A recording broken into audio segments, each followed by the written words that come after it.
So earlier this week, I had texted Karen, and she's still with our grandson. Went off to. I love being a grandpa.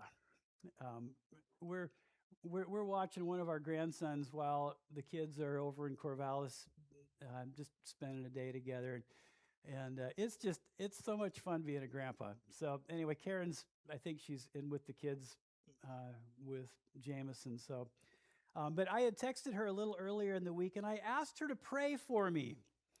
I told her that I was feeling grumpy and antisocial and could use some prayer. It's not the first time in my life I have felt that way, and it's probably not the last time that I will feel that way. Uh, but we'll more on that a little bit later. But Felicia stopped our worship time, and she said, she mentioned something, and I wrote this down, that someone may not feel like they have the strength for war for yourself. And that was exactly what I did. I didn't feel like I had the strength to fight this by myself. So I'm at work, I'm dealing with people are coming up, interrupting me, and every time somebody interrupts me, it irritates me. Because I mean, I get in a groove, and if you throw off my groove, I'm in trouble. And if I'm not in a real good mood, that's going to make me not even better mood. So I just texted her. I said, "Pray for me." And again, I'll revisit that. But a couple of months ago, I had just finished mowing and edging the lawn, and I grabbed a lawn chair and I sat down to just admire the work. I'm sitting in the backyard, mowed it, edged it. It looked just beautiful. It's still early enough in the year that things were still green. And Karen came out and she commented on how nice it looked. And then she asked me, "Have we become fussy?" And what she meant by that was, has it become too important to us? That we're spending time out and we're planting things and doing this and doing that and trying to make the yard look really nice. And she said it in a joking way, but have we become too fussy because we're just really into our yard? And I mean, I love our yard. I absolutely love our yard. It isn't fancy. It's very modest, really, but it's ours. It's our yard. And I like to be out in it. And we both like it when we do some work out there and it looks nice. It feels good. So we moved into our house from an apartment. In our married life, we've been married more than 40 years. In our married life, we've only lived in one house. Our first place was in Salem, where we could see the shadows from semis going up and down I-5 at night. The second place was in Albany, right across from West Albany High School. So in the evening, we could hear the football games and the baseball games, and that was actually kind of fun. The seasons changed, and we got different sports out there. The third place was just off of the highway down by Ace Hardware, in some apartments down there. And so this was the first house that we'd ever owned. And when we moved to Lebanon, we had this teeny tiny little patch of grass out the back door. I mean, this little itty bitty thing, and I loved this. Like, grass, our first place, and I got one of those rotary lawnmowers, and that's all you needed, because it was that small. But when we moved into our current house, the one and only house we've ever lived in, it's like, wow, a yard. And one of my first acts as a new homeowner was I went down to probably Bi-Mart and I bought a hoe. And I brought it to church. Now, this isn't the original hoe. The hoe's been replaced a couple of times probably in the last 30 plus years. But I went out and I bought a hoe. an inexpensive, cheap piece of homeowner yard stuff. And what I would do is after work, I'd go out in the backyard and I'd spend a little time in the yard and I'd just chop weeds. I'd wander around in the yard. It was, and I kid you not, it was therapy. It was therapy. I'd go out back and I'd be wandering around the yard and I'd chop, chop. Don't come back. Leave me alone. Stop complaining. I wasn't thinking of anybody in particular when I would be out chopping weeds, but it was therapeutic for me. And it was being out in the sunshine, being out in the yard, being out touching grass, being out, working in the dirt in my yard. And my theory was that if I chopped weeds, eventually grass would fill in. Just chop the weeds. Just get rid of the weeds, and eventually the grass is going to fill in all the rest of the dirt. And it has. But as I sat out back and looked at the beautiful edged lawn, as I was thinking about Karen's question, and I started just thinking about weeds. Thinking about weeds. I'm going to try really hard not to trip over that. Every weed that was in our yard when we bought our house is gone. Every single weed is gone, but I still have weeds. They're not the same weeds. They're new weeds. And I'm still chopping. There are fewer weeds than there were, but I still have weeds. We've been really, really busy the last couple of months, month and a half, something like that. We made a trip to Winston to hang out with my brother and sister-in-law. Then we made a trip to Seattle for a memorial service. Then we were back home, made a trip to Central Oregon to see the kids. Then we made another trip back up to Gig Harbor on Puget Sound. Made a Portland trip in there, back, and during that time I also replaced the engine in my wife's car. So it was just a lot going on. There was a lot going on, and I wasn't able to get to the yard like I wanted to. And every time I walked out back, things are taller. The weeds are taller.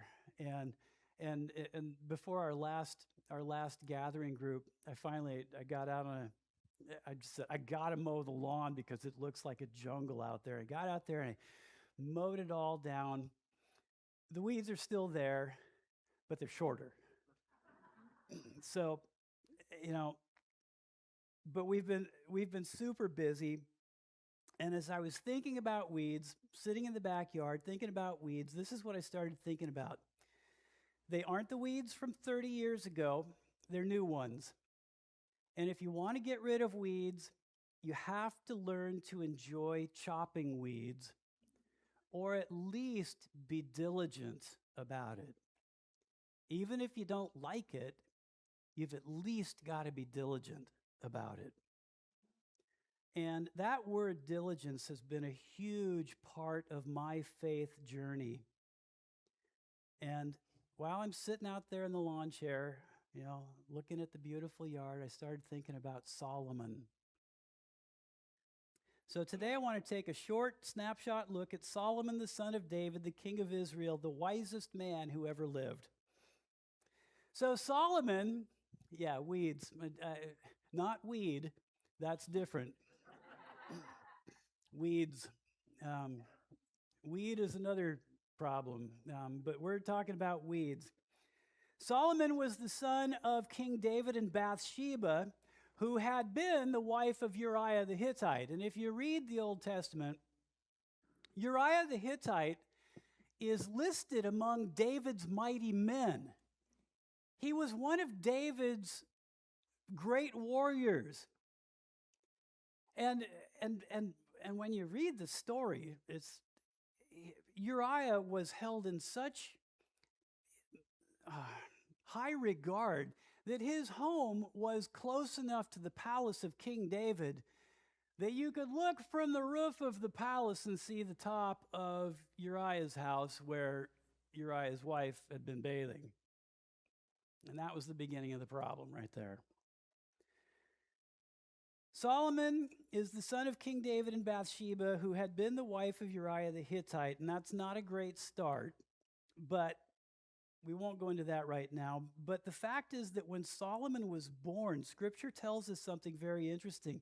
In 2 Samuel 12, 24 and 25, it says, "Then David comforted his wife Bathsheba, and he went to her and lay with her, and she gave birth to a son, and they named him Solomon. And the Scripture says that the Lord loved him." It didn't start out real great.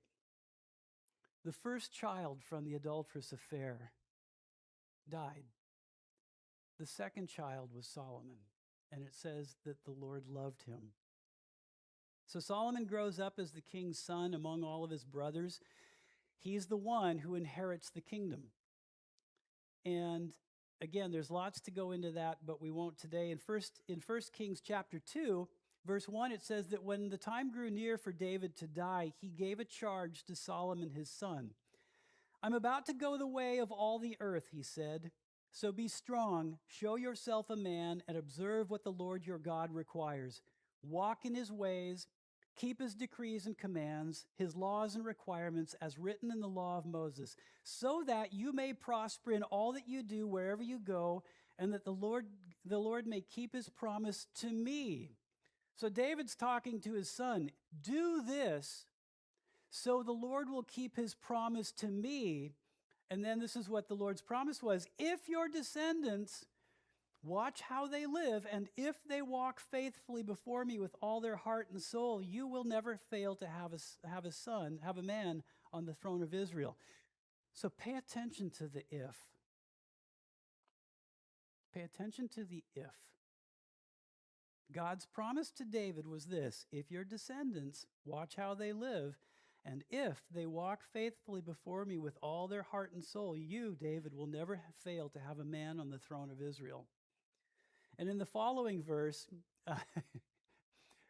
I hope that when I die, that when I get close to death, that I don't leave a hit list of people that I want my children to do away with after I die. I mean, really, right after that passage, David says to Solomon, "Oh yeah, you got a couple of people I want you to deal with." Think about it. You're about to stand before the throne of God, the righteous judge of all men, and what are you going to do? You show up and God says, "So what was that last thing you said to Solomon?" "Oh yeah, by the way, maybe that wasn't a good idea. I don't know." But Solomon comes to the throne, and so far it's looking pretty good. In chapter 3, verse 1 through 15, Solomon made an alliance with Pharaoh, king of Egypt, and married his daughter. He brought her to the city of David until he finished building his palace and the temple of the Lord and the wall around Jerusalem. The people, however, were still sacrificing at the high places because the temple had not yet been built for the name of the Lord. So you've got two things happening here. The tabernacle of Moses is in one place, and the Ark of the Covenant is in another place. The temple hadn't been built yet. So you've got part of the sacred place to meet God in one place and part of the sacred place to meet God in another place. So the people are still sacrificing in the high places because a temple had not been built for the name of the Lord. Solomon showed his love for the Lord by walking according to the statutes of his father David, except that he offered sacrifices and burnt incense on the high places because the temple hadn't been built yet. So the king went to Gibeon to offer sacrifices, for that was the most important high place, and Solomon offered 1,000 burnt offerings on that altar. At Gibeon, The Lord appeared to Solomon during the night in a dream, and God said to him, "Ask for whatever you want me to give you." If God came to you and said, "Anything you want, ask me for anything," what would it be? Have you ever thought about that? Solomon answered, "You have shown great kindness to your servant, my father David, because he was faithful to you and righteous and upright in heart. You have continued this great kindness to him and given him a son to sit on his throne this very day. Now, O Lord my God, you have made your servant king in place of my father David, but I am only a little child and do not know how to carry out my duties." That's beautiful, because that's humility. You're the king. You're the king. Your word goes. Whatever you say goes. And God comes to you and says, "What do you want? Name it. I'll give it to you." And you go, "I don't know anything. I am not ready for this. I'm just a child. I do not know how to carry out my duties." That's humility, and that's beautiful. And he goes on, he says, "Your servant here is here among the people you've chosen, a great people, too numerous to count or number. So give your servant a discerning heart to govern your people and to distinguish between right and wrong. For who is able to govern this people of yours?" Verse 10, the Lord was pleased that Solomon had asked for this. So God said to him, "Since you've asked for this, and not for a long life or wealth for yourself, nor have you asked for the death of your enemies, but for discernment in administering justice, I'll do what you've asked. I'll give you a wise and discerning heart so that there will never have been anyone like you, nor will there ever be." That's a pretty big deal right there. A wise and discerning heart so that there will never have been anyone like you, and there will never be anyone like you. Moreover, I'll give you what you didn't ask for, both riches and honor, so that in your lifetime you will have no equal among kings. And if, there's an if again, pay attention to the if, "and if you walk in my ways and obey my statutes and commands as David your father did, I will give you a long life." Then Solomon awoke and realized it had been a dream. He returned to Jerusalem, stood before the ark of the Lord's covenant, and sacrificed burnt offerings and fellowship offerings, and he gave a great feast. So, at this point, it's like, good job, son. Good job. But there's those ifs. If you jump ahead to chapter 10, the kingdom's really rolling and things are going great, and everything's, man, Solomon's kingdom is like so incredible. It tells us in chapter 10 that every year he got 666 talents of gold that would come into the kingdom. Now, 666 talents, one of the things I was looking at, it's like they said that's like 50,000 pounds of gold. That's a lot of gold every year. Now, I don't know how many years that went on, but then there's another very interesting thing about that. Isn't that a strange number? 666? Huh. Where else do I know that number from? That might have been some trouble coming. Back to chapter 4, verse 29 says that God gave Solomon wisdom and very great insight, and a breadth of understanding as measureless as the sand on the seashore.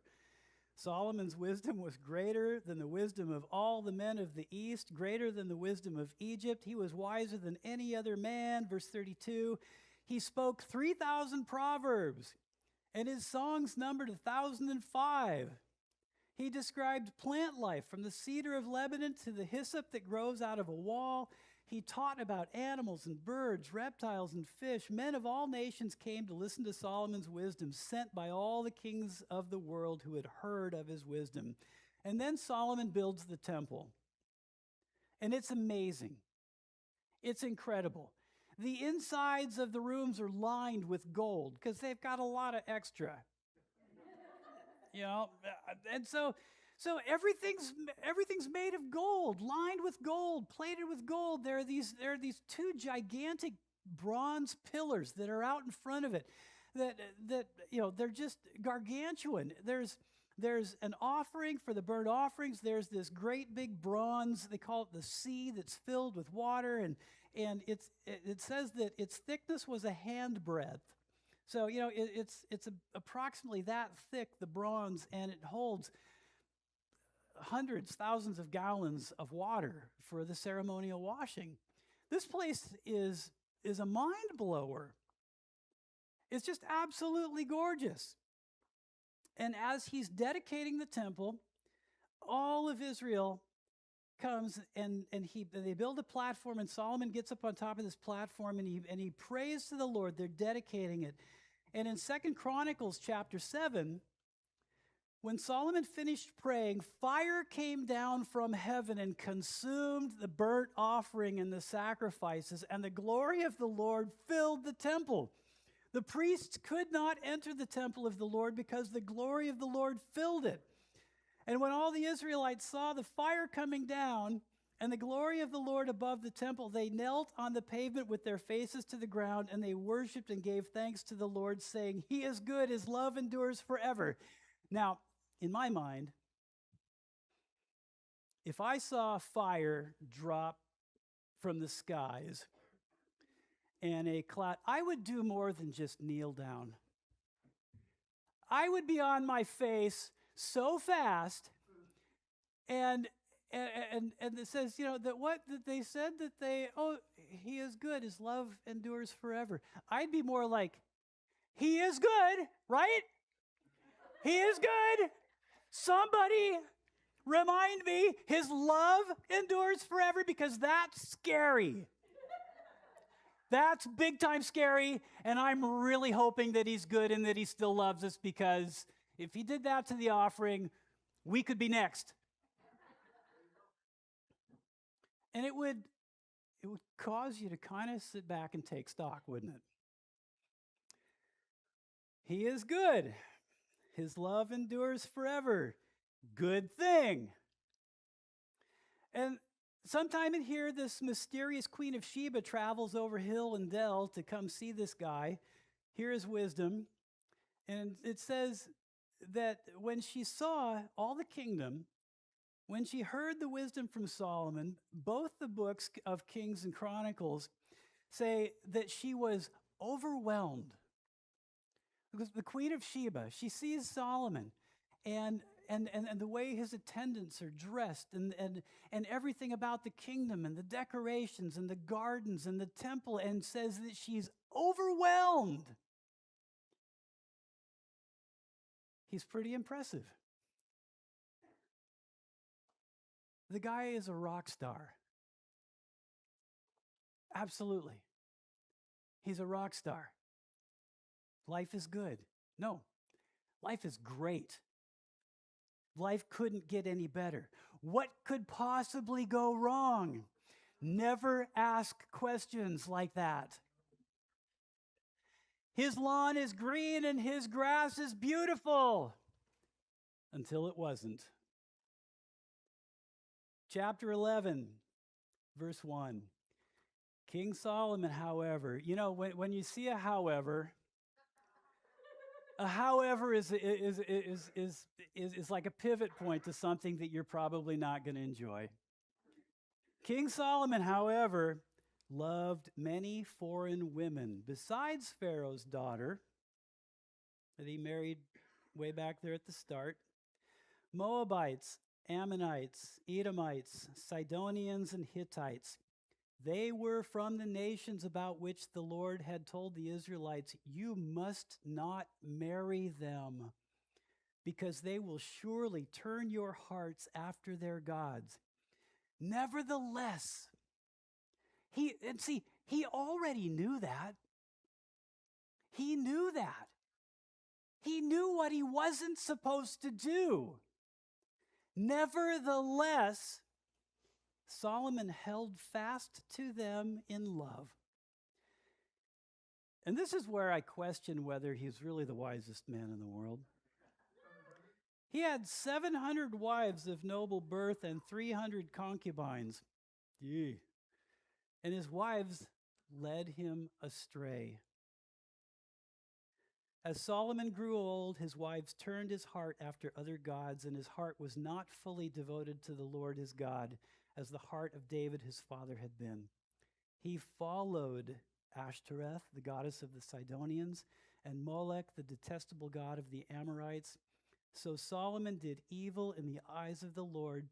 He did not follow the Lord completely, as David his father had done. On a hill east of Jerusalem, Solomon built a high place for Chemosh, the detestable god of Moab, and for Molech, the detestable god of the Ammonites. He did the same for all his foreign wives, who burned incense and offered sacrifice to their gods. Now, I don't know whether it actually got to this point with Solomon and his wives in Jerusalem, but more than one of those gods received human sacrifice. More than one of those gods, people would sacrifice their children. When the Old Testament talks about, and they made their children, they made their sons, they made their daughters pass through the flames, it meant that they burnt them as sacrifice to these gods. And this is what Solomon is doing. Like I say, I don't know if it got to that point, but these are the gods whose altars, whose places of worship were being established in Israel. Weeds. I try to read through the entire Bible every year. I'm closing in on another year here. I changed my journal, and so I started in a new place in my reading program, and I've got about a month and a half before I've successfully made it through another year. But I do that every year because it's good for me. It's good for me. It reminds me. And one of my seriously favorite books in all the Bible is the one that, as a brand new believer, it confused me the most. And that's the book of Ecclesiastes. I hear a couple of people going, yeah. I was a brand new believer. And, where do you start when you read a book? At the beginning of the book. You start at the page 1. And, when you open up page 1 of the Bible, it says in the beginning. That's a good place to start. I don't know what else to do. So I'm going to read the front of the book. And I'm reading through starting in Genesis. And I'm going, okay, a lot of this I'm not getting. But when I got to Ecclesiastes, I'm a young believer. The Bible is the Word of God. What it says is what I'm supposed to believe. And then Solomon pops off with meaningless, everything's meaningless. And I'm going, how do I process that as a brand new believer? What do you mean? Meaningless, everything is meaningless. The sun goes up and the sun goes down, and then it goes back to where it starts again. It does the whole thing over. It's just chasing after the wind. And I'm thinking, I need somebody to help me out with this, because I don't know where this guy's going with this. And I just said, gonna skip that book. And mentally what I did was, and this is a very serious, this is what I've done from time to time over the decades as I've walked with God, because there's been a lot of times I go, I don't know what to do with that. I put it in a box, closed the flaps, and I put it up on a shelf. And I tell myself, someday I'll take that box down, we'll open it up, and we'll look at that again.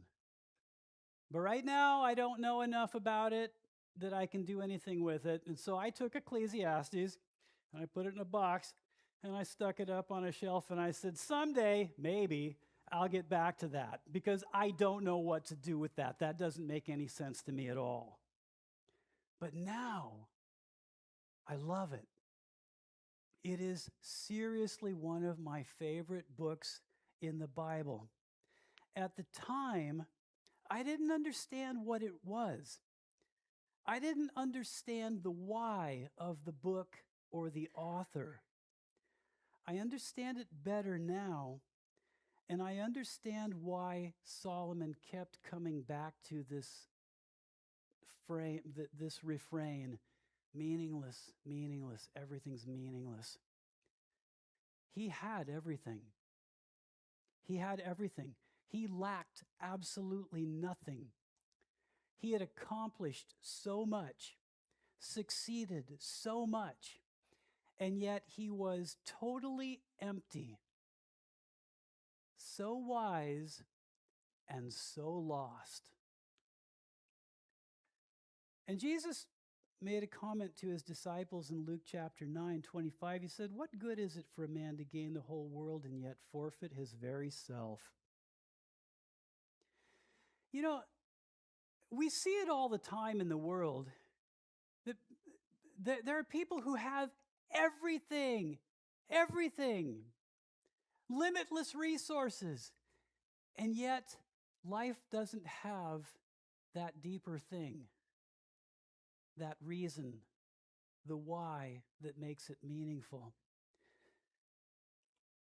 This is kind of where I think Solomon was. He was the king. He had everything, and he had anything that he wanted, and yet his internal world, his inside world, the world of his heart was despondent. Why? I think it's because he stopped paying attention. He stopped pulling weeds. When I was stuck in a job years ago, and I was sick to death of it, at one point one day, I went to the upstairs stockroom, and there we had these mountainous walls of supplies for the store floor, and there was an aisle between the toilet paper and the paper towels. And I went to the far back of that aisle. Nobody else was up there, and I was up there, and I prayed, "God, get me out of this. Get me out of this job. I am so sick of this job. I want to do something different. Please get me out of this job."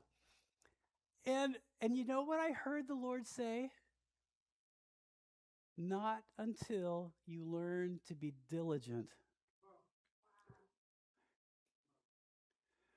What does that even mean? I heard the Lord say, "You're not going anywhere until you learn to be diligent." And I'm thinking, okay, what's the timeline on that? And it, and you know, and I felt like the Lord said, "Depends on how quick a learner you are." But there was no timeline.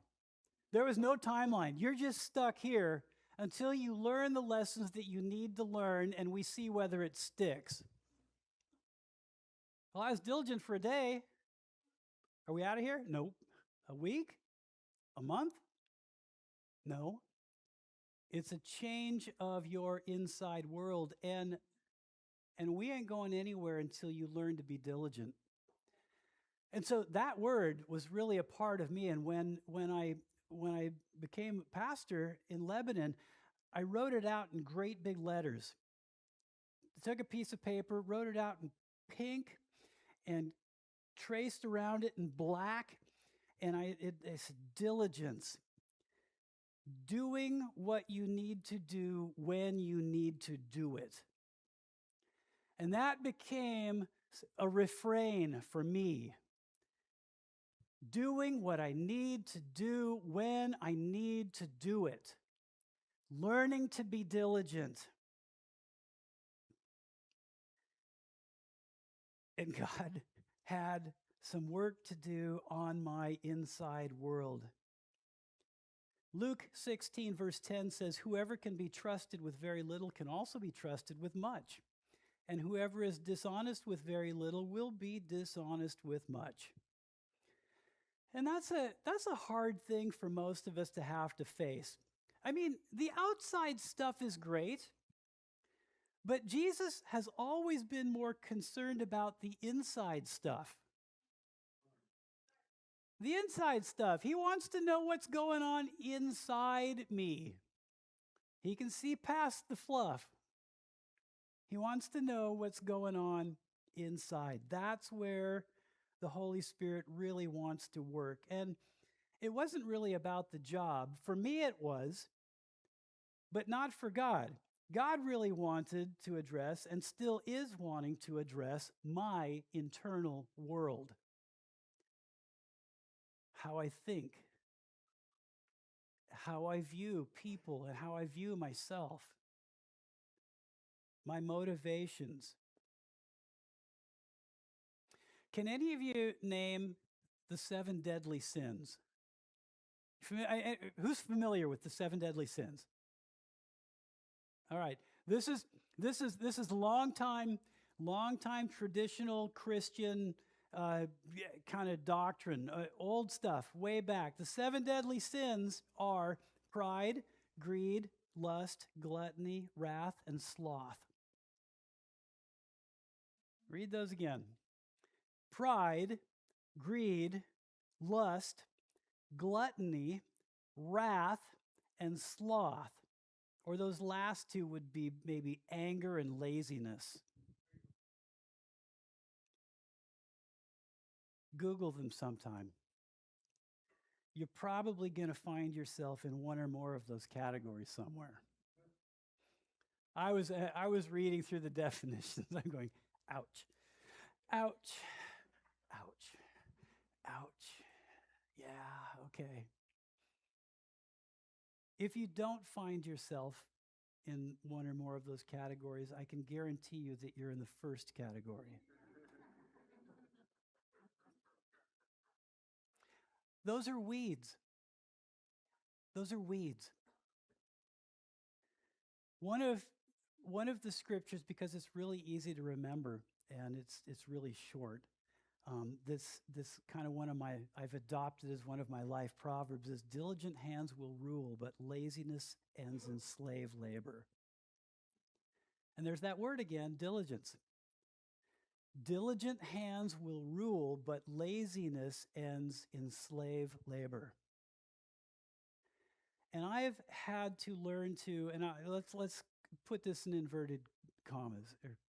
I have learned to enjoy hard work. I don't like it, but I've learned to embrace it. Because one of my tendencies is toward laziness. I like to be comfortable. I like to sit back in a big soft chair and just grab a book and a cup of coffee and just chill. But when there's weeds, sometimes you got to go get the weeds first.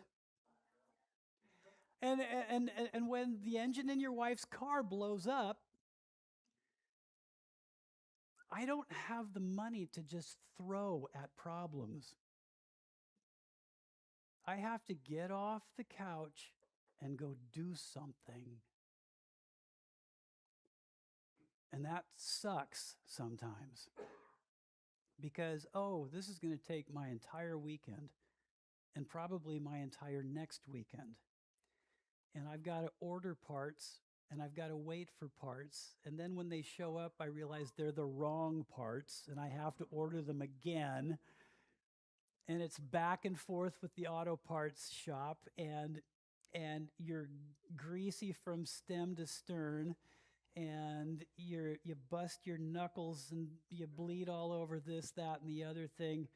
But I do remember years ago when we had a big Ford Econoline van that some folks had given us, and I was lying underneath this thing late one night, replacing whatever it was, I don't remember. And I'm out there with my with my box end wrenches, it's like a quarter turn, flip the wrench over, and a quarter turn, flip the wrench over, and a quarter turn. You're trying to tighten things up and loosen things. And I hear my neighbor next door going, bzzz, bzzz, bzzz. He's got air tools. And I'm thinking, I hate you. And I'm lying under there with my box end wrench, a quarter turn, flip it over, quarter turn, and I'm thinking, someday, I'm going to own air tools. And I do now. But it took decades to get them.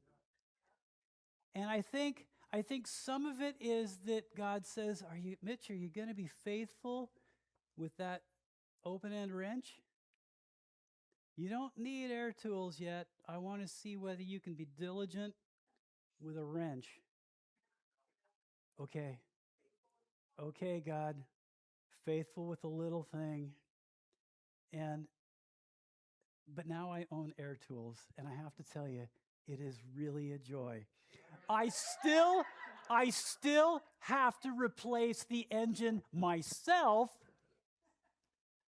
but I can pull out this big old impact wrench, go, and everything comes off.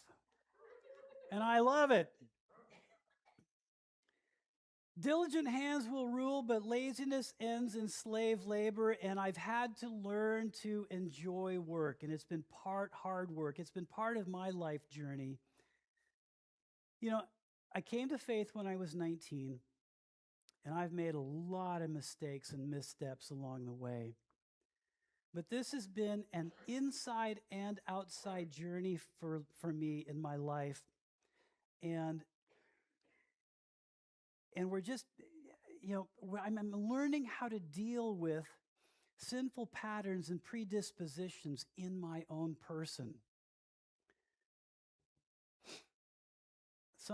Another personal proverb that I formulated in my brain some years ago is, good things aren't always easy. Hard things aren't always bad. Sometimes the good thing and the hard thing is the same thing. But as human beings, we tend to think that hard things must be bad. It must not be God's will if this is hard. Or if this is really easy, well, see, the Lord's just opening up a way for me because this is it. God would never ask me to do anything hard. Yes, he would. Yes, he would. Good things aren't always easy. Hard things aren't always bad. Sometimes the good thing and the hard thing is the same thing. I had somebody come into my office years ago, sat down, and they were dealing with the consequences of their own actions, their choices. And they said, it's so hard. And I said, yeah, it is. It is. But they had a history of doing what they wanted instead of doing what they should, doing the hard thing. Years ago, Foursquare had a men's conference up at Camp Tadmor, and a guy named Joseph Garlington was one of the speakers, and he said something at one of the sessions that I just love. He said, discipline weighs in ounces, regret weighs in tons. Woo. Discipline weighs in ounces, regret weighs in tons. That went on the wall in my office too. Because I have to be reminded. I have to be reminded all the time. And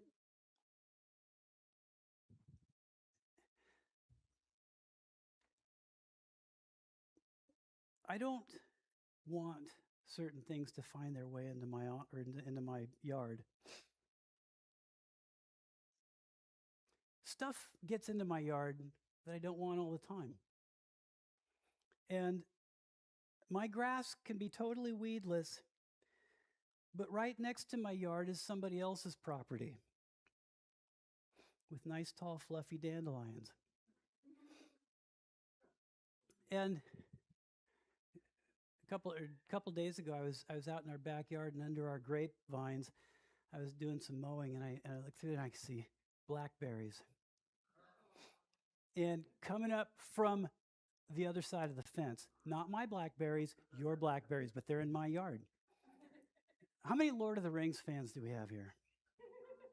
Remember Gandalf on the bridge of Khazad-dûm? You know, I'm feeling like Gandalf facing the Balrog, and it's like, you shall not pass. But the blackberries and the dandelion weeds don't listen. And so literally, I've got one of these yard tools with a little spiky thing and a blade on the end of it, and I'm reaching through the fence to the other side of the yard, and I'm going chop, chop, chop, trying to cut it off at the ground because I want it to stay over there. I want it to fall into the shadow and darkness. And then I have these stupid birds that fly over my yard and poop seeds in the strangest places. And I have blackberries coming up in the middle of my yard. How does that even happen? Because the birds of the air. I'm thinking, well, okay, all right. So I'm going to just enjoy hard work. And I'm going to get out there with my hoe, and I'm going to chop weeds.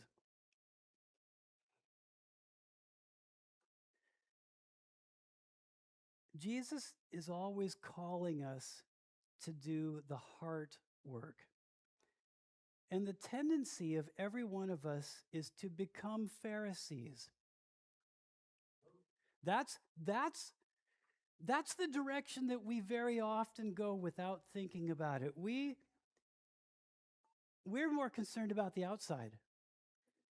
We look at the outside. We want to look good. So we end up being plastic flowers, AstroTurf, and green spray paint over dead, dying grass. But the heart work is, this is my little patch of grass. This is my garden, big or small. It's what God has given me to tend. And the question is, am I tending it well? So when I texted Karen to pray for me and said, I'm feeling grumpy and antisocial right now,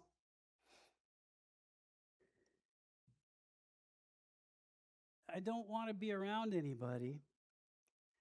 Basically, what I'm saying is, God, I need help. I need help. I need some prayer right now. I need people who will stand with me. And that kind of thing is becoming easier for me. It's easier for me because pride is one of those things that I've always dealt with. I can do it. I can do it. I don't need help. I can do it on my own. No, I can't. Matthew 15, I love it when Jesus does stuff like this. Matthew 15, verse 16, he says to the disciples, are you still so dull? Are you guys really this dense? And I'm at a point in my life where I can say, yes. Yes, I am that dull. Yes, I am that dense. I need you to use small words and speak slowly because I don't understand very well. And I'm okay admitting that. Don't you see that whatever enters the mouth goes into the stomach and then out of the body, but the things that come out of the mouth come from the heart? Those things make us unclean. For out of the heart come evil thoughts, murder, adultery, sexual immorality, theft, false testimony, slander. These are the things that make us unclean. It's not what we eat or that we don't wash our hands. That doesn't make us unclean. The heart. The heart.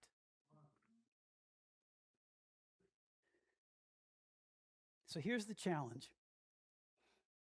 We have to do more than just start well. There's a great little line. So Israel had a lot of really screwed up kings. Um, Ahab was one of them. But he did make this statement to another king who was about to go to war with him. And I sort of appreciated this because I think it's good. Ahab says, one who puts on his armor should not boast like one who takes it off. And it's like, okay, if you're starting out, don't be too big of a braggart because you don't know how the end is going to work out. But when you get to the end of it and you get to take off your armor, then we know how it turned out. One who puts on his armor should not boast like one who takes it off. We have to keep going. Solomon started well, but when life got good, when things were easy, when they were natural, when it was automatic, when it was running smoothly, Solomon got careless. He got privileged. He probably felt a little entitled. Hey, I'm the king. I got it all. I can do what I want. My word goes. I say jump and people say how high. I can do what I want. And he was blinded by his success, and it caused untold damage and heartache in his own life and in his family. So here's a thought. You can be anointed, called, gifted, and provisioned and still end up in a place you don't want to be. Anybody ever heard the stories of pastors, evangelists, great Christian leaders who have fabulous ministries and then bite the dust? Yeah. Why? Because with great power comes great responsibility, to quote a superhero.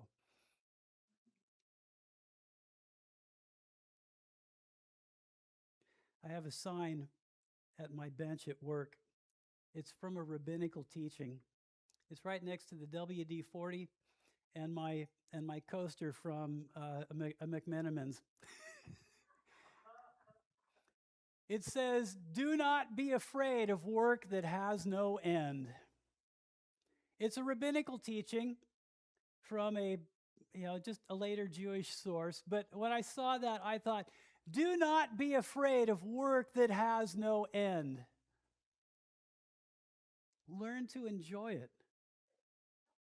And this wasn't just about what I do at the lab. This is something for me every moment of my life. Because the work doesn't stop until my last heartbeat, until my final breath. Do not be afraid of work that has no end. When things are bad, here's what I want you to do. When things are bad, I want you to chop weeds. When things are good, here's what I want you to do. Chop weeds. What have you done with your patch of dirt, your life? The best time to plant a tree is 10 years ago. The second best time to plant a tree is today.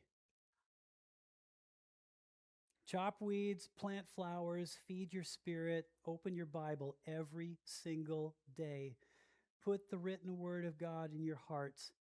Be alone with the Lord. And for some of you, this is like for me, listen more than you speak. Use the tools you have instead of complaining about the tools you don't have. It's cheap. Most of us don't need more tools.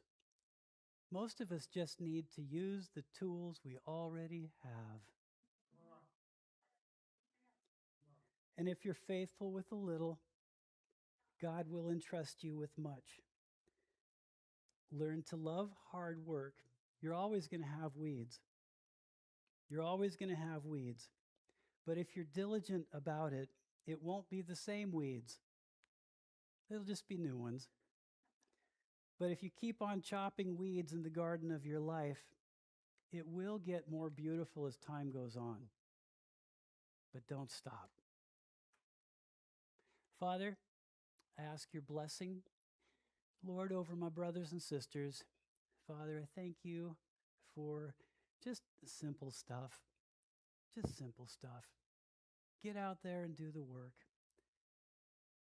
Father, I thank you for your blessing and grace, and I just pray that this week that this family would go out with joy, no discouragement, go out with joy and pick up the simple tools and start to enjoy the hard work of just doing life every single day, every single day. May Jesus go with you all. Love you guys. Have a wonderful week.